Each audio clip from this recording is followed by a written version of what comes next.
The name of this talk is Using Observability to Confidently Manage Complexity for 0% Downtime.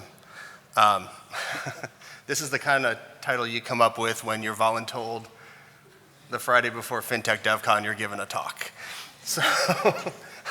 And thank you all for being here and taking our clickbait, because as we all know, 0% downtime is not real. Be forewarned, this will be an R-rated talk, pretty much guaranteed. As JJ and I get rolling, there will be lots of debauchery, lots of explicit language. So hopefully you all don't get offended. If you do, doors open, run for the hills now. I'm JJ, Principal Engineer, Chief Chaos Monkey, and Lead DDoS Orchestrator at Moov. I blow up the services that Morgan and everyone else has to go fix later. Because you just need to make sure it runs fast and well at high speeds. But mostly focusing on event-driven architecture, observability, scale problems, security stuff, all that fun jazz. If you get into the nitty-gritty over ACH and the bytes of it, I won't know the answer. But I know how it gets there. And then I just get rude by a husky on vegan meats and drink a lot at Epcot. That's pretty much me. So I'm the CTO at Moov. My job is primarily to be his fixer and unblock him to do anything he needs to do. Beyond that, used to sling code way back in the day. Got involved in startups during the dot-com era and successfully blew up a startup during that era. Fell into payments back in the early 2000s, so I guess I'm a grizzled veteran at this point. And then, a closet rabble-rouser. If you want to know legitimately what I do, just go check out my LinkedIn. All right, so what we're going to talk about, we're going to talk about Mars shit, which you're all probably wondering what the hell is Mars shit. I'll get into that. Really, we're going to set the stage for this talk and give you some perspective on what we were facing. We'll talk about the complexity of the Moov platform. And then, this is fine is how we're actually dealing with that complexity.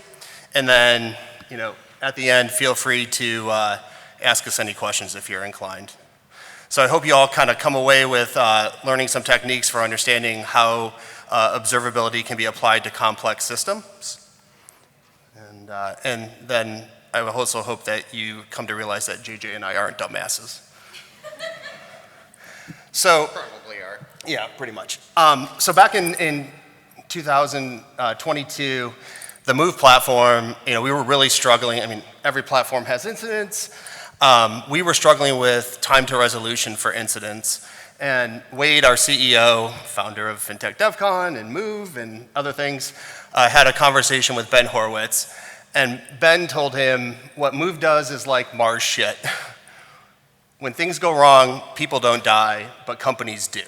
And that kind of became our mantra in how do we reduce the time to resolution for any incidents we were facing. And so, as I alluded to, payment platforms, the expectation is they don't go down. The reality is they do. And really, we look to use observability, again, to reduce the time to resolution. When shit goes wrong, how are we going to solve it as quickly as possible? And the way to think about money movement is it's like a utility. Everybody expects it to work 24/7, 365, regardless of any limitations or constraints. And we think about what we do as enabling cash flow for our customers. The way I frame it is it's like payroll for businesses. People get pissed off when they don't get their paycheck. Companies get pissed off when they don't receive the money and can't process don't receive money and can't process transactions for their goods or services. So this is the super simplified version of what Moov does. This flow is this is the slide we give to non-technical people.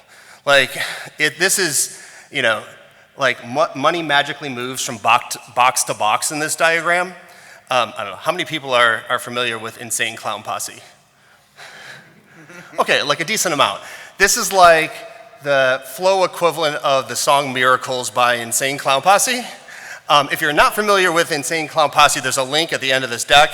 I would encourage you to check out Miracles. It will change your life, definitely for the worst.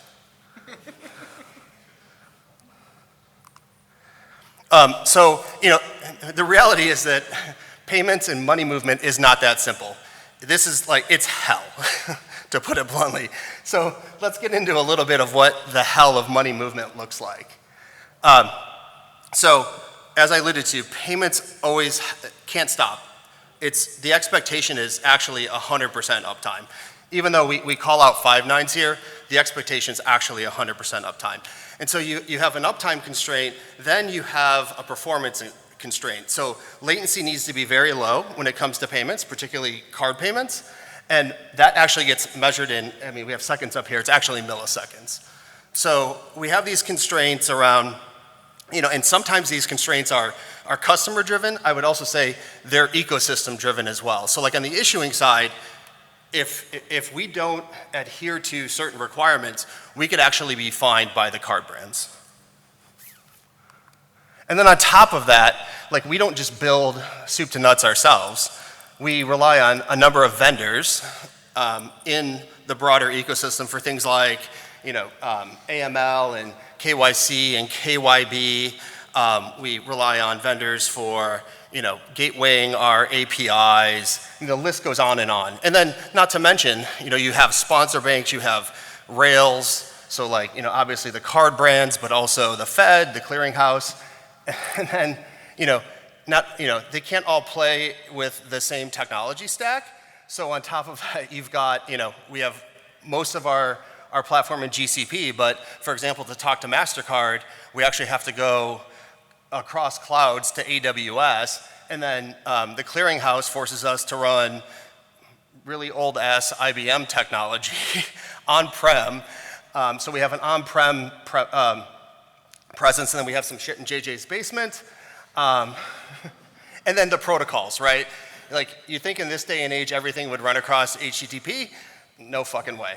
It's SFTP. I saw some great SFTP shirts floating around. Sorry, also named IBM Direct Connect. Oh yeah. But they charge a lot more. Yeah, IBM Direct Connect is really SFTP that you pay for. IBM MQ, Kafka, it's literally it's a boatload of protocols that we have to handle. So you're starting to get the picture, I hope, that payments is fairly complex shit. And this is another oversimplified diagram of what the Moov platform looks like. The call out here is, 96 domains is not simple. But we build across 7 teams. The platform's completely event driven. We have redundant Kafka across the environment, and then for security reasons, we run a couple of different air-gapped environments as well. And this is what the Moov platform actually looks like. So that simplified diagram, this is what the service map looks like. Again, simple shit. Okay, you got web hooks up there because, god damn it, card issuing for Gatling runs and stuff like that. You got Rapid Cron doing all of our cron tasks. FI partner reporting, look back. We'll get into that one for sure. You got look ahead, which is another different thing entirely, but I create way too many look at services. Let's ignore that for right now. But you can see all the individual pieces in there, like the authorization layers and all that stuff, which are just so small compared to everything else up there. And so what this leads to is when shit goes wrong, it's literally it's actually 6 Spider-Mans. It's not just Moov, our customers' customers, networks, vendors.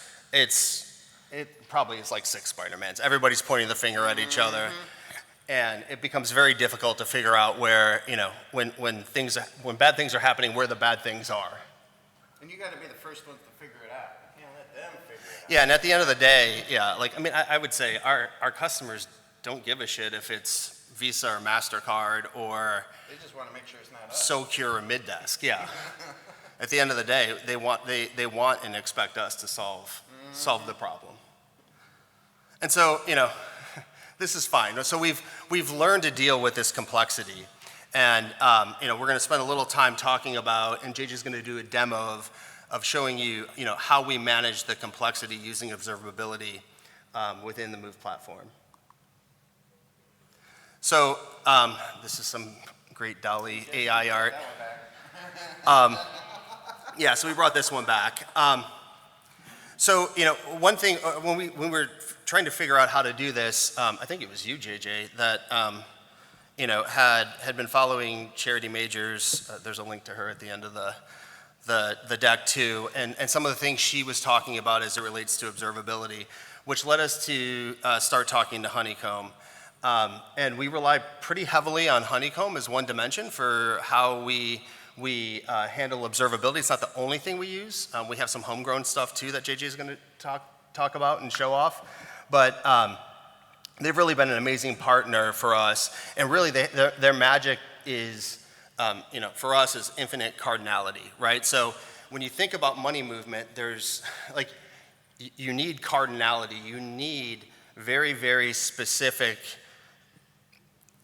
I don't know what I would say, IDs to be able to track across spans and traces what's happening in the platform. You can't just drop that $2 million transaction for the 98 cents one to keep. So you got to keep all of them because every single one of them is important or could be extremely important if you were to lose it or not be able to find it.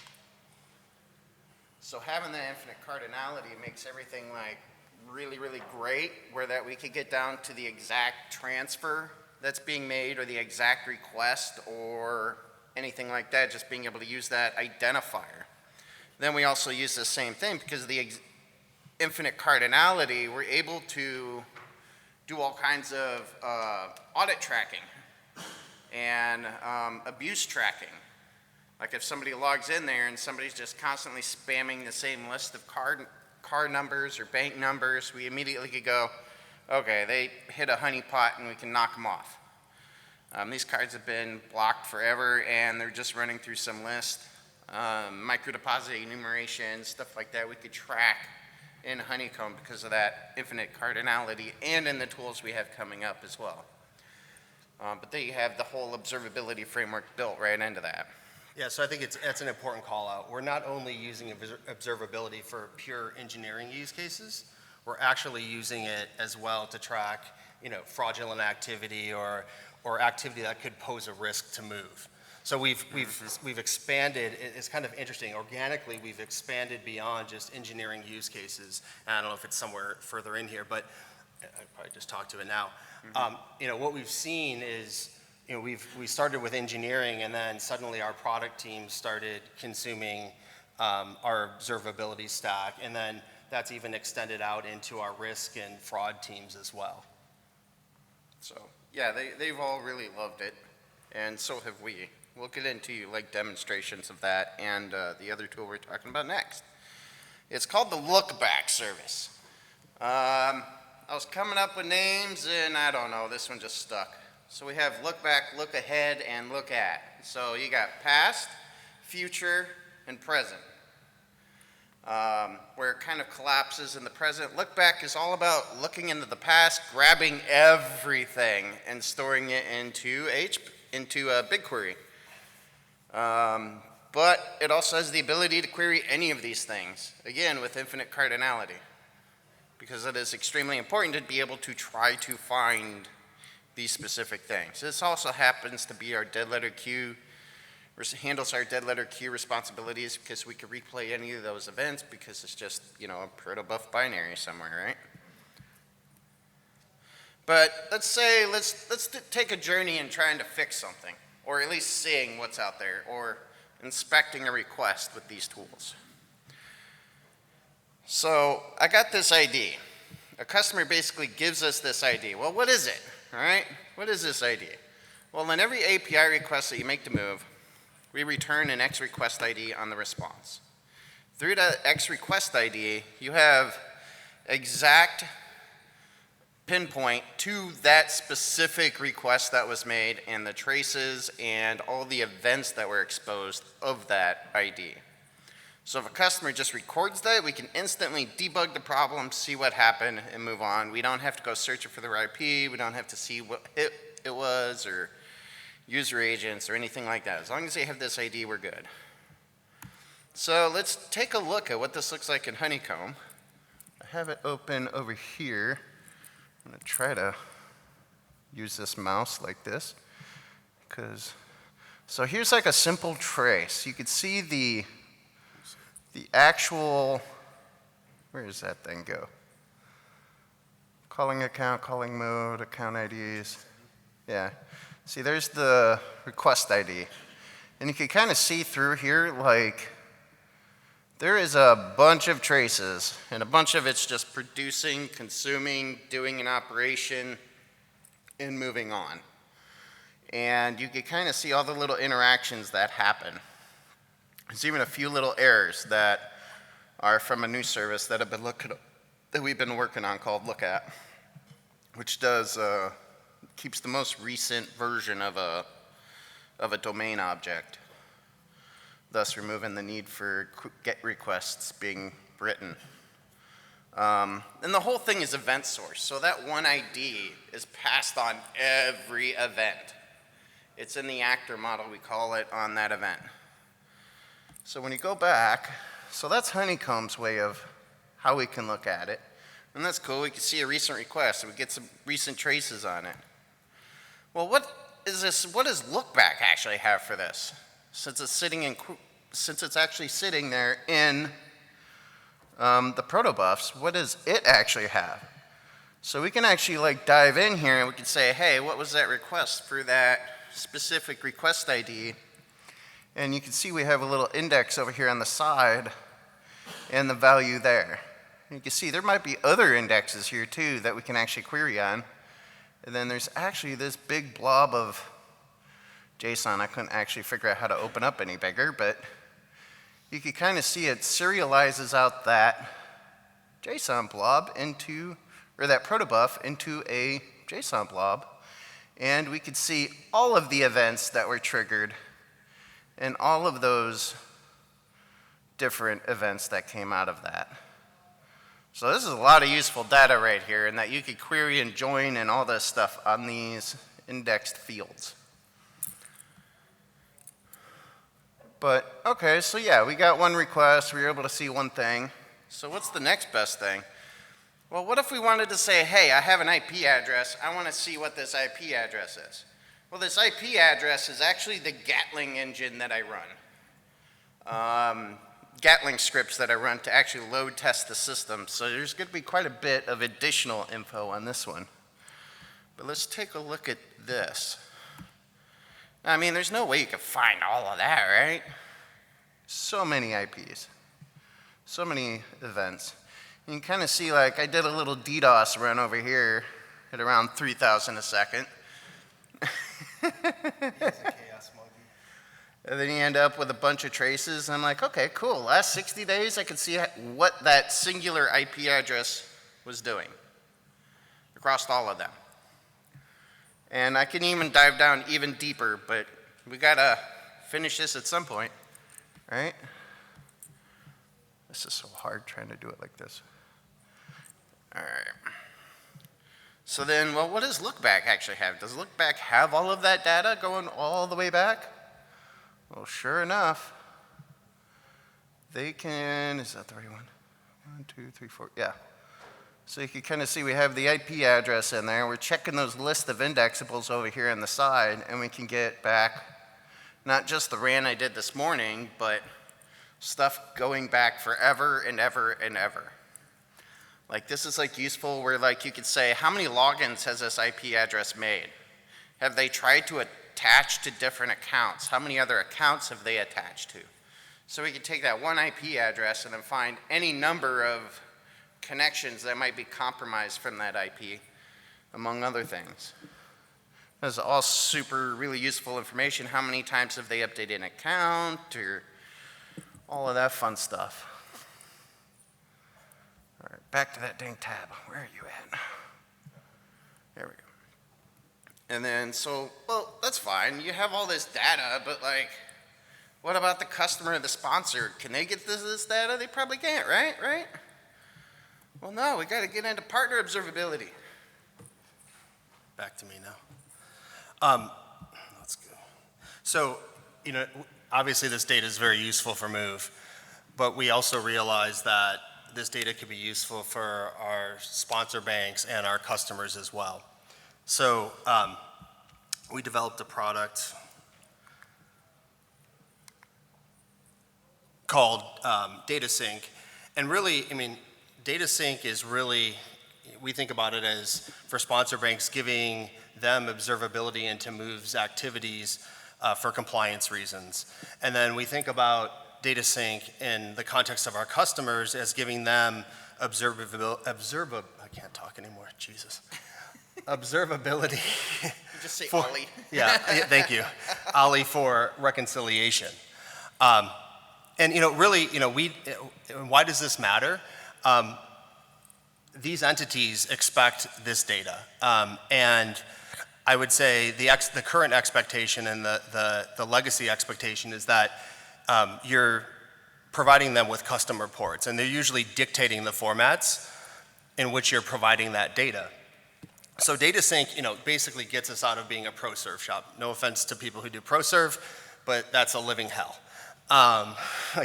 Don't want to manage a bunch of custom reports for sponsor banks, don't want to manage a bunch of custom reports for customers, and inevitably both entities ask for them. That's the reality. So through Data Sync, we basically give them a raw data stream via BigQuery, where they can actually subscribe federated to a subset of data that's pertinent to their needs and pertinent to what we're doing with those entities. We'll get a little demo thing too, or we could go over, I think it's this last one. Yeah, so you could kind of see all the tables here on the side that we're actually able to collapse down. Yeah, so just to call out too, what Got JJ showed accounts and, this is really hard from this side. But you got accounts, you have transactions, events, payment methods. And the way we design this is such that it matches the API as much as possible.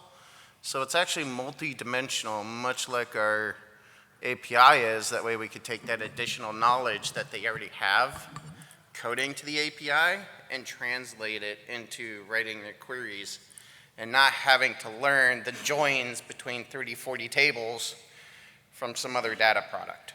And what's beautiful about this, if they want to sign up for a GCP account and go into BigQuery and go into the analyzer tool and interact with the data that way, they can. If they want to ETL it out, they have that ability as well. Yep. Back to this tab here. There you go.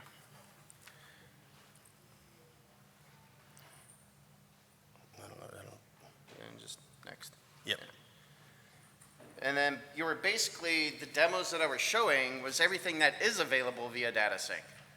So all of that data for look back is available to the customer when they sign up for their transactions. For every one of their transactions, they will get that data sent to them via Analytics Hub. I think it's important to call out too, the timing here is near real time. So look It's back 1 minute. Yeah. So we're, instead of doing this in batch, because I think that's a common question, it's oh, is this just batch data? No, it's basically near real time. That's about a minute of latency. Yeah. And well, what about the privacy of all of this data? How do we figure that all out? Well, you guys saw those indexes, right? All of those indexes on these examples over here, oh, not that one. This one here, for example. All of these indexes are IDs that it rips out of the protobuf model, user reflection. So we can actually see when a UUID shows up in there. If it shows up in there, they're a party to that event. So that event gets made available to them via Data Sync. So if they're in that list, they should be able to have access to that data. If they're not in that list, nope. It's filtered out, they're unable to get that, so it maintains the privacy to those of the people that were a party to that transfer or that interaction with the API. So that they could see us, they could see them, they could see what they need to see. If we interact with their account, they will see it as well. back to transparency and everything and observability for themselves to figure out if the issue was them or us. And then being able to get to that data to remove any possible issues where the data might be the issue. And not necessarily the trace or the attributes of the service itself, but like the actual data. And they'll be able to have access to that. And then where we see this too is, and there's links to open telemetry in here, but we also see this as a means to, I think historically when there's an issue, like we're using things like status page, right? And it's a pretty passive way for our customers to know what's happening if we're having an issue. And so we also see this, the transformation of this and the metamorphosis of this to really being able to push our observability data out into our customers so that, if they're using, ideally they support, using a tool that supports open telemetry, but they're able to consume the data we're using to troubleshoot. So when stuff does go wrong, they're not relying on us to tell them when, like having to call them or email them or Slack them. They're actually able to see it in their panes of glass. And I think that, the other reality is most of the time when there's an issue, the customers actually see it before we do. Because, it may be in a specific part of the system and may not bubble up very quickly to us versus, if it's impacting a particular client, there's a lot of times where they'll see it before us. So we see this also not just, about what's happening, from eventing in the platform, but also being able to push out in, performance and observability metrics out to our clients as well. Sponsor breaks maybe not so much, but certainly our processing and money movement customers. Yep. Absolutely want it. Yep. And it's pretty sweet. It works out pretty nicely. What else? Well, we burned through this talk. Then you got, your yeah, useful links. So, a couple of links, or a few links. Open telemetry, if I'm sure everybody is aware of open telemetry. If not, really useful. Yep. Charity Majors does a lot of knowledge sharing around open telemetry and observability. I would encourage everybody, if you're not following her, follow her on Twitter. Check out her charity WTF site. It's got really great content. Insane Clown Posse, Miracles, it'll ruin your life. And then finally, our friends at Honeycomb, there's a link to them as well. Yes. Thank you. Sitting through this in this very impromptu talk. That Yes. was built Friday, and quite a bit today. Any questions? We left quite a bit of time because it's kind of a complex topic too. Go ahead. So I know you guys were talking about how events are passing through all your services, right? So you guys have some way of tracking events across services. So have you guys run into issues where if one of your services is going through a queue, right? Mm-hmm. So a lot of times, so this is like years back, we used a product called X-Ray from AWS. We spent months doing it, and eventually when it was done, we realized that we go through an SQS, SNS, we were doing a fan out, and we lost those trackers. Have you guys run into some issues, any issues like that, or? I haven't personally because we don't have any other interim products in the middle that are handling those events too, to where they would drop the trace headers, which are on the Kafka message headers. Because we actually manage all of the client libraries. I made a new one just internal for Moov that has all the pre-configured, optimal settings for the way we have stuff set up. And it handles that stuff for us, and everyone's required to use that library, our data venting library.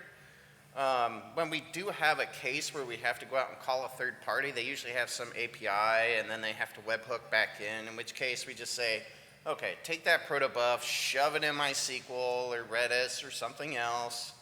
When it comes back, pull it back out, put it back on the topic, and with the new trace headers and all that stuff. And that's usually how we go about that. We don't really have any products sitting in the middle that are killing those trace headers, which would be a very bad thing if that were to happen and very annoying. But if that were to happen, it would only break the traces, say, in Honeycomb, and that they would not be one big span like we showed. that's like 400 some spans, it would be like the first 200 up to that third party, then the next two.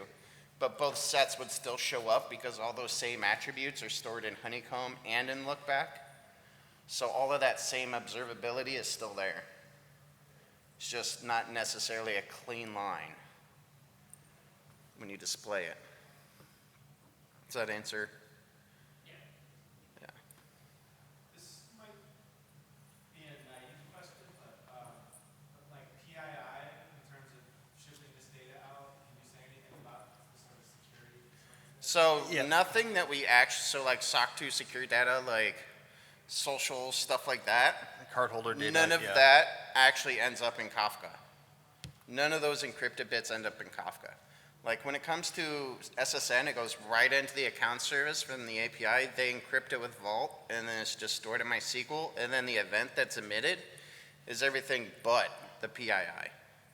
And then in the protobufs that we designed, I actually have it set up such that they can't, if you accidentally created a protobuf with these secure elements, they'll automatically get stripped out before they end up in Kafka.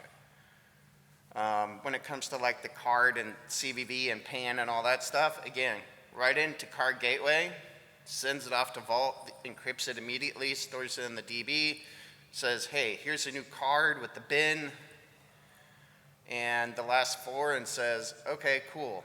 Send this over to the other environment via Kafka, and then they actually create an API, manage an API that says, hey, you have this card linked. And then it's tokenized onto just the UUID so that when it comes back through Kafka, back into that PCI environment, that it's the full cards there when we talk to the network. Yeah, Because so- we run two environments, the platform Yeah, exactly. and the PCI environment, they're air-gapped. They can't actually talk to each other except through Kafka messages. And that's the only way to get through, of which case there's, authorization to that topic that actually crosses that boundary, and authentication via secrets. So yeah, PCI is like Moov lingo for, the PCI environment's Moov lingo for where we handle sensitive data, The right? secure authentication data. PII, cardholder data, et cetera, bank account data. And again, we don't send any of that to Honeycomb or Lookback No. because nobody needs that. No. Yeah, I mean, if somebody's troubleshooting, there's a small subset, if they actually need that kind of data, who has access to that environment and can actually go in and decrypt that data for debugging reasons. So your partners aren't getting this data, they're just getting. Yeah, they're not you're getting just any of that getting- sensitive, yeah, yeah. and in fact, I mean, the reality is they don't want the data, to be honest. No. Like, they're petrified of it, Yeah. which the only is thing good that for they us. ask for that we currently encrypt, probably naively or too zealously, is the company EINs. Since they're actually public, they didn't really need to be encrypted. And they want that in a report, so we have to kind of like revert that a little bit. Yeah. But a little overzealous encryption. Yeah, our customers put a lot of effort into not handling things like cardholder data. The EINs look like social security. I know. They do, yeah, they do. They do. We're like, oh, it's just the business SSN. We should encrypt that. Oh, no, we really don't have to. Go It's a ahead. business. So you shared some of the events table with your clients. Is that filtered list, or does every event gets monitored?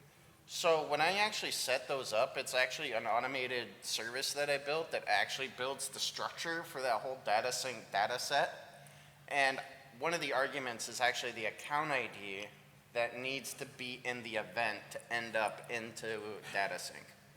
So it's completely safe for us to make sure that they only get what they're allowed to see. So it is completely filtered based off of those queries that, did I leave that in? I don't remember. Oh, nope, I nuked them. 1 second. They're down, I just passed this bunch of white here. So here's the three queries that we're able to do to go query BigQuery, to go fetch out just those ones for that account ID. Like you could do, I want this account ID, or I want this account ID, or I want the intersection of both of these account IDs showing up in that event.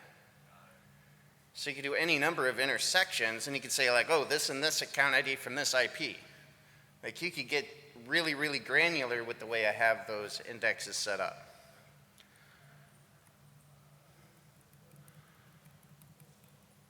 There we go. Anything else? Good questions. Go ahead, Morgan. Do you have any general tips for people working on their own observability? Like, what do you wish you'd known when you started building all this out? Oh, that's a good question.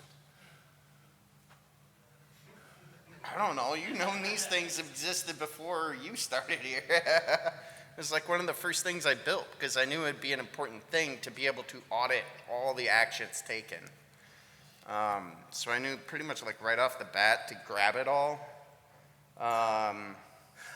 I mean, I would say just, I wish I knew about just the concept of observability sooner. Like, I mean, I lived in the land of like metrics and logs for way too many years, and like, trying to do what tools like Honeycomb do for us, like I'd have to do that shit by hand. And it was kind of a relief to be like actually have a tool and a framework to correlate all the output in a way that actually is more meaningful. So I think that was probably, and I think it's, I think some of that's a transformational shift to go from using logs and metrics for years upon years to, actually something that makes your life easier. But it was like, as soon as like the proof was in the pudding. I mean, our time to resolution went significantly down. I mean, from an uptime perspective, we've been 100% up for like, I don't know. Okay, Rob doesn't want me to jinx us. But yeah, I view availability and uptime a little bit different. So uptime, we've been up for a long time. You can say we haven't returned to 500 in quite a long time. Yeah, and availability is really, I view availability, or I measure availability as, are we returning a valid response code to any request? And I mean, at this point, we're hitting, 5 nines of availability, and we haven't had to go multi-region and spend just stupid amounts of money. So there's something to be said. I view nines as like millions of dollars for each 9. And observability was, not cheap, but was certainly a hell of a lot cheaper than looking at infrastructure build-outs. Significantly. And this look-back service that I built is something that I've been building since 2006 for Bano and Jack Henry, and then all the iterations. And this is like the final one that's like, okay, this is really where it's at. Yeah, and I guess look up by any of these attributes via reflection. Yeah. The engineers can build all those protobufs by themselves, and as long as they tag them, it works. Yeah, and then I don't have to do anything. I would say using eventing was a revelation too. Typically, I mean, you think about card processing flows, and those are synchronous flows for the authorization, and then building a platform that's async by nature was kind of it was a calculated roll of the dice, and then building a synchronous emulator on top of it was, the platform's incredibly resilient And when you saw inherently. that DDoS spike, that was about 1,000 requests a second. They all ended up under 950 milliseconds for creating a transfer. So that's a good point. Observability just really helped us find those little nicks and crannies where performance is being killed, and we can go back and fix it. We've been iterating over that quite a bit. And that's a good point. I mean, observability is good for, it's obviously great for when shit goes wrong, but it's also great for when it works. shit's working. Yeah, to see You just it. want to make it work better. Yeah. Yeah, it really is. Go ahead. You mentioned not going multi-region for we're getting drag and pop a little bit later. No, go ahead. What's the calculus there for determining weight and complexity versus? Yeah, I mean, I think about it through latency and scale probably more than anything else, and trying to be, the game of physics, where our clients are originating transaction is at some point where at scale, we want to be as close as possible to where they're originating transactions. Yeah. And I think at some point that probably, I hope not, but may drive us multi-cloud at some point as well. But we've, primarily, I talked a little bit, we have, some presence in like AWS and whatnot, but that's really a constraint that's put on us by our vendors. At some point, I expect our clients will demand, we'll have some subset of client who's like, hey, I don't want you in GCP, I want you in AWS or Azure. And like, we're totally building the system around this idea of trying to make sure that we still can go that way. Yeah. And looking at places where we're like, okay, well, this can run as this own little separate pod, but like the ledger that does all the settlement needs to actually, have a global database like Spanner that can actually handle that, while everything else can just be like little MySQL sitting places that just read the events and collect everything. Which is where Lookat comes in, because Lookat can act as I'm going to keep a cache of every little domain object that's flying through the event queue and give you the latest one for each of those individual regions. With, say, an E tag and stuff like that to make sure that, hey, that one actually is the latest one or whatever. So you can actually do it a little bit easier to go multi-cluster and be wherever it wants to be. And still have all that observability in it. Anything else? Any more brain busters? Oh, go ahead. Good. I had to get a happy, what is it? Dang it. Dyslexia. I don't know. Billy Madison, go ahead.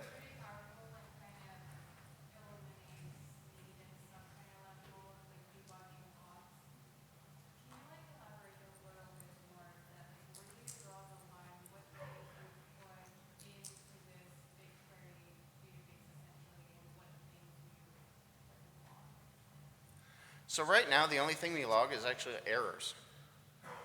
All the green path and everything is sent to Honeycomb. The only thing we actually keep in logs are authentication requests on the API and any errors that come from the systems underneath. So we save money on that part to send it to Honeycomb. And then I get like a DDoS a month, right, for free? Where I blow the limit. Yeah, burst protection.